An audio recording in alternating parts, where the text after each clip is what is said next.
जो मुझे कार्य करना है वो मैं कार्य करता रहूंगा। बजरंग दल का मैं कार्य कर रहा हूँ। बार बार बोलते ना, आप नाम नहीं ले सकते, किसी के बाप की बपौती है कि बजरंग दल नाम नहीं ले सकते। जैसे प्रदेश के अध्यक्ष विश्व हिंदू परिषद के संतोष गोलछा जी, उन्होंने बोला कि नकली पर्ची काट के रतन यादव वसूली करता है। तो मैं कहना चाहता हूं कि रतन यादव के खिलाफ, आप प्रदेश के अध्यक्ष हैं, आपको चैलेंज में देता हूं, एक्सेप्ट कीजिए मेरे चैलेंज को कि एक व्यक्ति खड़ा कीजिए जो रतन यादव के खिलाफ बोले कि मैं दिया हूं रतन यादव को पैसा। प्रार्थी को डराता धमकाता है, इसलिए हम लोग वहाँ खड़े हैं। प्रार्थी को ऊपर उंगली भी उठाएगा तो उसको हम लोग घर से उठा के ले जाएंगे। हम लोग भी अपने पास ताकत रखते हैं इस प्रकार से। लेकिन विश्व हिंदू परिषद के कुछ लोगों को सिर्फ रतन यादव के नाम से वो सपोर्ट कर रहा है करके उसको बचाने के लिए असली नकली का खेल कर दिए लोग। दो चार चंद लोगों के कुछ करने से मेरा कुछ बिगाड़ने वाला नहीं। मेरे हाथ में ये जो कागज है, ये 4 जुलाई के तार इससे जुड़े हुए हैं। 4 जुलाई को अंजोरा थाने के सामने बजरंग दल की 2 गुट जो आपस में लड़ भिड़े, 2 गुट का तात्पर्य मैं आपको समझाऊंगा। उससे पहले आज जो प्रेस कॉन्फ्रेंस हुई है, आज की प्रेस कॉन्फ्रेंस बजरंग दल, छत्तीसगढ़ बजरंग दल की तरफ से थी, और जिसे लेने वाले थे रवि निगम और रतन यादव, जो जिले के संयोजक और विभाग के संयोजक हैं बजरंग दल के, जिसको निष्कासित करने की बात आज से कुछ दिन पहले हुए प्रेस कॉन्फ्रेंस में विश्व हिंदू परिषद के प्रदेश अध्यक्ष ने कही थी। अब कुछ दिन पहले प्रेस कॉन्फ्रेंस होता है जिसमें संतोष गोलछा का कहना है कि रतन यादव और रवि निगम को उनके गलत व्यवहार, संगठन के प्रति कई बुराइयों को गिनाते हुए, रसीद काटकर चंदा लेते हुए, कि ऐसे कई सारे आरोप लगा करके उन्हें निष्कासित किया गया, संगठन से हटाया गया, उनके दिए हुए पदों से मुक्ति किया गया। ये सारी बात कही गई थी। आज रतन यादव ने उसी के प्रत्युत्तर में वो सारी बातें बताई जो कि सुनी जानी चाहिए, क्योंकि पत्रकारों का काम है कि जब दोनों तरफ का पक्ष बोल रहा हो तो पहले सुना जाए, समझा जाए, उसके बाद लिखी जाए। तो ये सारी चीज़ें 4 जुलाई को होती हैं। 4 जुलाई को, जैसे फिर से जिक्र कर दूं कि 4 जुलाई को बजरंग दल के 2 गुट आपस में लड़े थे, रामलोचन तिवारी और रवि निगम। ये 2 गुट आपस की लड़ाई थी, और उस लड़ाई, वो लड़ाई वहाँ पे थाने पहुँच के जो हुई थी, दरअसल थाने पहुंचा किस लिए गया था उसके बारे में रवि निगम ने हमसे बात करते हुए ये बताया कि एक मजदूर द्वारा गाड़ी चलाते हुए दूसरे किसी शख्स को चोटिल किया गया था या चोट आई थी, जिसका सेटलमेंट करने के लिए रामलोचन तिवारी 40,000 रुपये मांग रहा था उस मजदूर परिवार से। ऐसा रवि निगम ने बताया है। ये मैं हवाई बात नहीं कह रहा हूँ, इसलिए आपको सबसे पहले रवि निगम की बाइट दिखा देता हूँ। विवाद शुरू कहाँ से हुआ था और किस मोड़ पर आकर के यहाँ पर विवाद हुआ था? एक वसूली को लेके, एक रामलोचन तिवारी नाम का व्यक्ति जो दुर्ग निवासी, वो लगातार अवैध वसूली कर रहा था। इसकी शिकायत हमको मिल रही थी, लेकिन हम लोगों ने ध्यान नहीं दिया, उसको समझाने की कोशिश की कि ये सब ठीक बात नहीं। उसके बाद भी ये लगातार वसूली करना कहीं ना कहीं संगठन के पद्धति के विरोध है। और एक गुपचुप व्यापारी है, उससे 40,000 की उगाही किया। उसको लेकर जब सूचना मिला रतन यादव जी की, तो उन्होंने बोला जाओ थाने में ज्ञापन दो और इसके खिलाफ कार्रवाई कराओ।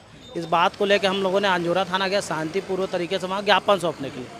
वहाँ ये पहुँच के कुछ असामाजिक तत्वों के साथ माहौल को ख़राब करने की कोशिश किया, और असली और नकली के चक्कर में मीडिया और प्रशासन को भुलवा दिया कि विषय क्या है।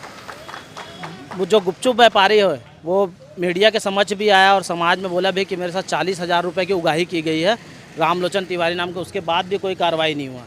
इसको लेकर बजरंग दल अगर एसपी महोदय से मुलाकात करेगा और उसके बाद भी कार्रवाई नहीं हो तो गृह मंत्री निवास का घेराव किया जाएगा, जिसकी जवाबदारी शासन और प्रशासन की होगी। ये रवि निगम थे जिन्होंने बताया कि किस तरह से 40,000 रुपये की मांग रामलोचन तिवारी ने की थी। उसके बाद उस पीड़ित परिवार को भी आज के प्रेस कॉन्फ्रेंस में रतन यादव और रवि निगम लेकर के आए हुए थे। वहाँ पर बहुत सारे भेद खोले गए। एक ही परिवार के 2 सदस्य आपस में लड़ते रहे और लोग देख रहे हैं, तमाशा देख रहे हैं। एक परिवार अर्थात विश्व हिंदू परिषद, 2 गुट हो गए हैं, विश्व हिंदू परिषद और बजरंग दल, दोनों आपस में लड़ रहे हैं। तो ये एक दुखद स्थिति भी है संगठन के लिए। वो बजरंग दल जो धर्मांतरण के मुद्दे पे हमेशा सामने रहता है रोक लगाने के लिए, वो बजरंग दल जो गौ तस्करों के खिलाफ हमेशा कार्रवाई के लिए आतुर रहता है, वो बजरंग दल आज अपने ही पहचान को लेकर के 2 भागों में बट गया है कि क्या वो असली है, क्या वो नकली है। रतन यादव का ये कहना है कि वो ज़मीनी हकीकत से रूबरू हैं, ज़मीन पर रहकर उन्होंने काम किया है, और आज से नहीं, आज से 30 सालों से वो यहाँ पर काम करते आए हैं, ज़मीनी हकीकतों को जानते आए हैं, लोगों से मेल मुलाकात करते आए हैं, उसके बावजूद भी आज एक कागज के पुर्जे को दिखा करके क्या विश्व हिंदू परिषद के प्रदेश अध्यक्ष जो हैं वो उन्हें निकाल सकते हैं? संतोष गोलछा जो हैं प्रदेश अध्यक्ष, उनका ये कहना था कि कई सारी ऐसी बातें हुई, गाली गलौज भी हुए थे। उन्होंने पद मुक्त करने की बात जो है रतन यादव को भी बताई थी, तो उनके उसके बाद 6 महीने का उन्हें अल्टीमेट भी दिया गया था, लेकिन उन्होंने पद नहीं छोड़ा। ये सारी बातें इससे पहले हुए प्रेस कॉन्फ्रेंस में हुई थी कुछ दिन पहले। उसके बाद आज जो प्रेस कॉन्फ्रेंस हुई उसमें संतोष गोलछा पर रतन यादव, रवि निगम आरोप लगाते हुए उन्होंने बताया कि संगठन में क्या कुछ हुआ था और रसीद काट करके बेईमानी से चंदा लेने की अगर बात है तो सीना ठोक करके रवि निगम ने ये कहा कि मैं चैलेंज करता हूं कि कोई ऐसा आदमी बता दे जो ये कह दे कि इस शख्स ने या रतन यादव ने कभी भी ऐसी कोई चीज़ें की है या रवि निगम ने कोई ऐसी हरकत की है। ऐसा उन्होंने चैलेंज किया है संतोष गोलछा को। ये सारी लड़ाई, आपस की लड़ाई, आपस के संगठन की लड़ाई, इस लड़ाई को प्रेस कॉन्फ्रेंस के ज़रिए सामने लाने की बात ये दोनों पक्षों की हुई। दोनों पक्षों को सुना गया, समझा गया, उन पर खबरें लिखी गई। ये 4 पन्ने की जो विज्ञप्ति आज रतन यादव ने पेश की है, उस विज्ञप्ति में उन्होंने तमाम संगठन से जुड़े शिष्टाचार की बात इसमें लिखी है। उन्होंने ये भी कहा कि संगठन है, ये कोई पार्टी नहीं है कि आप किसी को भी पद से हटा करके किसी को रख दें। उन्होंने ये भी कहा कि वो किसी भी ऐसे कागज़ को नहीं मानते जो संगठन से उन्हें दूर करता हो, पद से उन्हें मुक्त करता हो, या इस तरह की कोई घटना पूर्व में अगर उनके द्वारा हुई हो तो इसके लिए उन्हें निकाला जाए। वो इस सबसे गुरेज नहीं करते या इन सब चीज़ के लिए उन्होंने इन सारे कागज़ों को नकारा है। हमने जब बातचीत करने की कोशिश की तो उसमें तमाम सारी जो बातें हुई उसकी तस्वीरें तो हम दिखा ही रहे हैं। बाइट लेते वक्त हमारे सामने जो बातें रखी गई रवि निगम और रतन यादव के द्वारा, वो भी हम आपको पूरी तफ्तीश से दिखाते हैं। इस तरह के शब्द सिद्ध कर दे फर्जी पर्ची, रतन यादव का नाम लिया गया ना, सिद्ध कर दे रतन यादव उस पर्ची के लोग कहीं गया होगा किसी के पास। वो तो एक ही चीज़ है कि धर्म रक्षा निधि साल में एक बार होता है, तो उस पर्ची को हम लोग लेकर जाते हैं। वो जो पर्ची का हिसाब उन्हीं के पास मिलेगा आपको, हम लोग को तो पूरा हिसाब ले लिया जाता है ना। रही बात विश्व हिंदू परिषद बजरंग दल एक परिवार है और ये हमारा अभिन्न अंग है। ये तो कुछ दिनों के लिए आए हुए हैं, चले जाएंगे, लेकिन जिस संगठन को हमने 30 वर्षों से वृक्ष बनाया, जब इसमें फल लेने की आई बारी तो ये कहाँ से आ गए मठाधीश और बोलने लगे हमारा नहीं तुम्हारा नहीं। विश्व हिंदू परिषद आज तक कभी हिंदुओं के विरुद्ध कोई प्रेस कॉन्फ्रेंस नहीं किया, ये पहली बार इनको प्रेस कॉन्फ्रेंस करना पड़ रहा। क्यों भाई? इसलिए क्योंकि इनकी कुछ काली करतूतें ऐसी हैं जिसका खुलासा ना हो जाए। इससे पहले रतन यादव को विवादित बना दो ताकि हम लोग सेफ हो जाएं, ये उनका योजना है। ये क्या होता है, दायित्व को आप लोग सब मायने देते हो। मैंने पहले भी कहा, उस व्यक्ति ने एक चीज़ और कहा कि दायित्व का मांग कर रहा था। मैं दायित्व का मांग ना पहले किया था ना कभी किया हूँ। मैं अपने आप में रतन यादव ही काफ़ी है, मुझे दायित्व की ज़रूरत नहीं है। रही बात, ये कुछ ऐसी गलत हरकतें किए थे जिसका मैंने शिकायत किया। कोई हमारी बहन बेटी पे उंगली डालेगा, हाँक उठाएगा, तो क्या मैं उसको चुपचाप जी भाई साहब करके मैं बर्दाश्त करूँगा? बिल्कुल नहीं। वो विषय ऐसा था कि मैंने अब आला अधिकारियों के सामने रख दिया, कार्रवाई नहीं हुई। उसके बावजूद भी उस जहर के घूंट को आज मैं इतने साल से अपने सीने में दबा के रखा हूँ कि संगठन का नुकसान ना हो, क्योंकि संगठन मेरा परिवार है, मेरा घर है, और मेरे घर में मैं कीचड़ उछालना नहीं चाहता। नहीं तो जिस दिन ये बात सामने आएगी तो मुंह दिखाने के लायक नहीं रहेंगे मठाधीश। लेकिन शिकायत हमने कर दिया है आला अधिकारियों को वित्त प्रमाण सहित। एक बहन भी आज बैठी थी प्रेस कॉन्फ्रेंस में, उसने भी स्पष्ट कर दिया है। बहुत सारी बातें आपको आ गई होगी, लेकिन अगर कार्रवाई नहीं होती है तो असली प्रेस कॉन्फ्रेंस तो हम करेंगे आगे आने वाले समय में, जिसमें ज़रूरत पड़ने पे हमारे कार्यकर्ता तैयार हैं। अगर प्यार से कार्रवाई हो गई तो ठीक, नहीं तो हमारा जो तरीका है रोको टोको ठोको, उसी अभियान पे हमारे कार्यकर्ता काम करेंगे, चाहे वो अपना ही आदमी क्यों ना हो। जिस गरीब के लिए सारी लड़ाई शुरू हुई थी, उस गरीब का कहीं नामो निशान नहीं। ये विश्व हिंदू परिषद के जो मठाधीश जो हैं, जो अपने आप को बोलते हैं मैं फलाना अध्यक्ष, मैं कार्यकारी अध्यक्ष, ये सब बोलते हैं। विश्व हिंदू परिषद एक हिंदू परिवार को बचा नहीं पा रहा है। एक हिंदू परिवार से 40,000 की वसूली हो गई और आप असली नकली में उलझा के रख दिए। असली और नकली तो समाज तय करेगा ना, कौन असली है कौन नकली है। आप तय करने वाले कौन होते हो? जो रोड पे काम करेगा, जो समाज का काम करेगा, वही हीरो है। आप कागज़ के हीरो हैं, कागज़ के हीरो रहेंगे, हम लोग फील्ड के हीरो हैं, हमारा जगह कोई ले नहीं सकता, पहला। दूसरा, आप अगर सही में विश्व हिंदू परिषद को हिंदुत्व की रक्षा करने की बात करता है, और वाकई विश्व हिंदू परिषद हिंदुओं के लिए ही बना है, लेकिन छत्तीसगढ़ के विश्व हिंदू परिषद के वर्तमान पदाधिकारी अभी अपनी दुकानदारी लगा रहे हैं, गैंग बना करके काम कर रहे हैं, और उस गरीब को न्याय मिलना चाहिए, उस गरीब के बारे में कोई पूछने को तैयार नहीं है। हमने निर्णय लिया है कि वो उस गरीब आदमी को, क्योंकि शिकायत करता हम लोग नहीं है, ये लोग बार बार बताया जा रहा है कि हमारे काम से जलन हो करके करते। अबे तुम्हारे काम से हमको क्या जलन है? Who is this? हिंदुत्व का काम करो, हम तो आपको आशीर्वाद देंगे, खुश रहो, जाओ, करते रहो। लेकिन बेवजह मामला को डाइवर्ट करने का प्रयास जो किया गया है वो गलत है। वो गरीब आदमी 40,000 रुपये उसके लिए सालों भर कमाएगा, तब जाकर 40,000 जोड़ पाएगा। उसके बच्चे को बचाने के लिए तुमने 40,000 रुपये ले लिया। उसकी शिकायत ना हम रतन यादव ने किया, न संगठन के लोगों ने किया, उसकी शिकायत वो प्रार्थी बेचारे ने जाकर किया। पुलिस में रिकवायन दिया है, पुलिस अभी तक कार्रवाई नहीं करी है। अगर कार्रवाई नहीं होती है तो रवि निगम ने आपको जानकारी दी होगी, आने वाले समय में रणनीति के बना करके एक बड़ी योजना पे हम काम करेंगे। बैठक लिया गया था, प्रेस कॉन्फ्रेंस के माध्यम से भी बताया गया था कि हम लोग गुंडागर्दी करते, अपराध करते। तो मैं ये संगठन छत्तीसगढ़ बजरंग दल के द्वारा वहाँ पर ज्ञापन सौंपने गया, शांतिपूर्व तरीके से ज्ञापन सौंपने के लिए गया था। वो पीड़िता परिवार है, उस 40,000 रुपये ले लिया गया उस विषय को लेकर। लेकिन वहाँ पर राम लोचन तिवारी, उसके माँ बाप भी बहुत सोच के नाम रखे ना, राम लोचन तिवारी है, राम के कार्य में लोचा करने वाला व्यक्ति, उसका नाम है राम लोचन तिवारी। उसके खिलाफ हम लोगों ने ज्ञापन सौंपने के लिए गया था कि उस पीड़िता परिवार का न्याय मिले और हक मिले उसका। लेकिन वहाँ पर आके वो असली और नकली के चक्कर में मीडिया को गुमराह कर दिया और अभी तक कोई कार्रवाई नहीं हुआ। तो एसपी महोदय को हम लोगों ने ज्ञापन सौंपा उस दिन जाके कि इस पर कार्रवाई हो। तो एसपी महोदय ने आश्वासन दिया कि इस पर जल्द ही कार्रवाई होगा। इस व्यक्ति को उससे क्या व्यक्तिगत दुश्मनी है क्या? आप सोचिए, आप खड़े होइए भैया, आप खड़े होइए, आप बताइए। ये व्यक्ति आपको लगता कहीं से अगर ये झूठा है तो इसको आप लिखिए अपने प्रेस में, झूठा आदमी है, लिख दीजिए उसको। बचाना, डिफेंड नहीं करना है। गलत व्यक्ति गलत, पूरा मार्केट में भाई, पूरे मार्केट में आप पता करो जाकर खुफिया तरीके से, आपको इसका रिपोर्ट मिल जाएगा। हिंदू मंच के बारे में आपको जानकारी होगी। की मांग कर रहा है, प्रार्थी के साथ हम लोग खड़े हैं।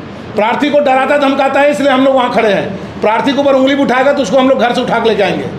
हम लोग भी अपने पास ताकत रखते हैं इस प्रकार से।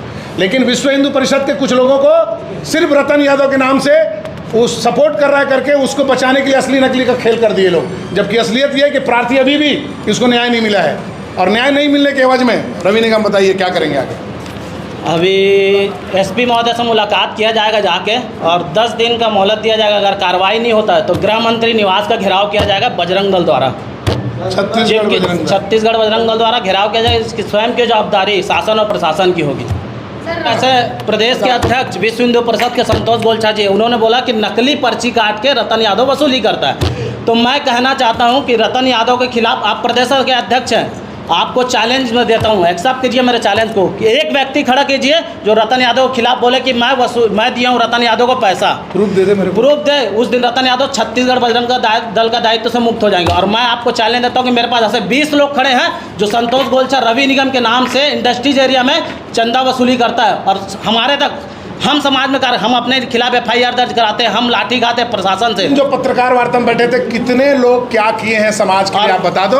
और ये जो टीम बैठी है वो हमेशा आप लोगों से सामना होते रहता है। आप तय करें कि हम लोग क्या कर रहे हैं। और कुल मिलाकर के बड़े बड़े लोग हैं, ये नहीं चाहते कि रतन यादव और इनकी पूरी टीम काम करे। व्यापारी वर्ग है, आज देख लीजिए प्रदेश के दायित्व में जितने लोग बैठे हैं सब व्यापारी वर्ग के लोग हैं। जमीन में उतर के एक काम किया, प्रेस मीडिया के माध्यम से कर रहा हूँ। 20 साल से मैं जमीन में उतर के, हर एक प्रेस मीडिया व्यक्ति जानता है कि जमीन में उतर के कार्यकर्ता के रूप में कार्य करते हैं। लेकिन संतोष गोलछा जी एक कार्य बताइए जो जमीन में उतर के करते हैं। सिर्फ हमारे नाम का यूज लेके लोगों से सहयोग राशि लेते हैं धर्म रक्षा निधि के नाम से। कौन सा धर्म का एक कार्य करते बताइए।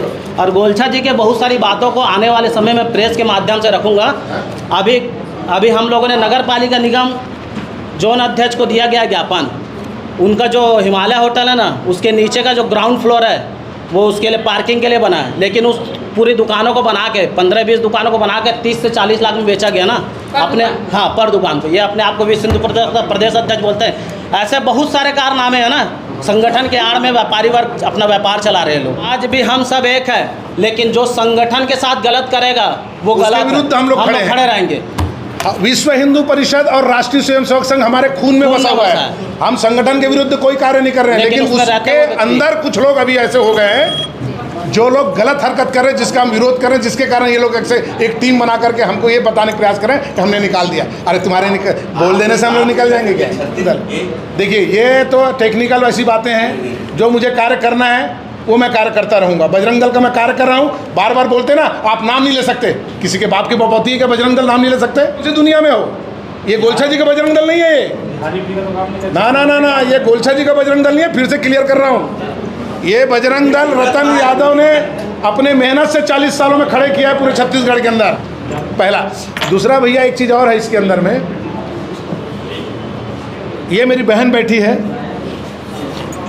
जिस जगह पर गलत हरकत हुआ था उस जगह पर मौजूद ये भी थी। 2 शब्द मेरी बहन भी थोड़ा सा बोलते, कुछ हुआ था, ज़्यादा ओपन नहीं करना। ओपन करने वाले दिन पूरा बुला करके ओपन करेंगे। अभी 2-4 चीज़ बताओ कि क्या हुआ था बहनों के साथ, कैसे उल्टा सीधा होता था। 2-4 चीज़ बताना बस, ज़्यादा मत बताओ। दीदी, जिस विषय में रतन भाई साहब ने बताया उस वर्ग में मैं भी थी, और हमने इसका कंप्लेंट ऊपर क्षेत्रीय लेवल पे, केंद्रीय लेवल पर भी किया। बस हमें आश्वासन दिया गया कि शांत रहिए, उसके ऊपर कार्रवाई होगी, पर कार्रवाई नहीं हुई। और इसका खुलासा कुछ दिनों बाद रतन भाई साहब खुद करेंगे, क्योंकि उनके पास ऑडियो है। इससे इस विषय में ज़्यादा तो मैं नहीं बोलूँगी। जिस दिन इस चीज़ का खुलासा करेंगे उस दिन मैं खुलकर बोलूँगी, अभी नहीं बोलूँगी। लेकिन हाँ, जिस विषय पे रतन भाई साहब बोल रहे हैं कि दुर्गा वाहिनी लोगों के साथ हुआ है, ये सत्य है और इसके साक्ष्य भी हैं, और हम वहाँ पर मौजूद थे। हमने बार बार कंप्लेन किया, पर हमें यही कहा जाता था कि आप लोग शांत रहिए, पर वहाँ हमारी सुनवाई नहीं हुई। और हमने इस चीज़ को आगे किया, पर इसका ऑडियो रतन भाई साहब के पास है। वो जिस दिन इस वीडियो को मैं बार बार बोल रही हूँ कि वो जनता के सामने खोलेगी, हम भी पूरी बात आपके सामने रखेंगे। तो ये तस्वीरें थी, और ये तस्वीरों के साथ उनकी बाइट थी। अब एक ही परिवार के 2 लोग, मैंने फिर से कहा कि विश्व हिंदू परिषद और उसी का अंग है बजरंग दल, वही दोनों आपस में लड़ रहे हैं। असली नकली की लड़ाई हो रही है, कौन असली है कौन नकली है। जो प्रदेश अध्यक्ष है उनका कहना है कि रामलोचन तिवारी को उनकी जगह पर पदस्थ किया गया है। रतन यादव का कहना है कि मेरा पद किसी को दिया ही नहीं जा सकता, मैं अपने पद से मुक्त हुआ ही नहीं हूँ, या फिर ऐसे लोगों के कहने को हम नहीं मानते। ये सारी चीज़ें हैं। इन तमाम चीज़ों को देखते हुए आगे क्या अपडेट आती है, क्या खबरें निकलती हैं, वो भी हम आपको दिखाते रहेंगे। हमारे खबरों से बने रहने के लिए हमारे चैनल को सब्सक्राइब कर लें, ताकि हम आने वाली और अपडेट्स आप तक पहुंचा सकें। शुक्रिया।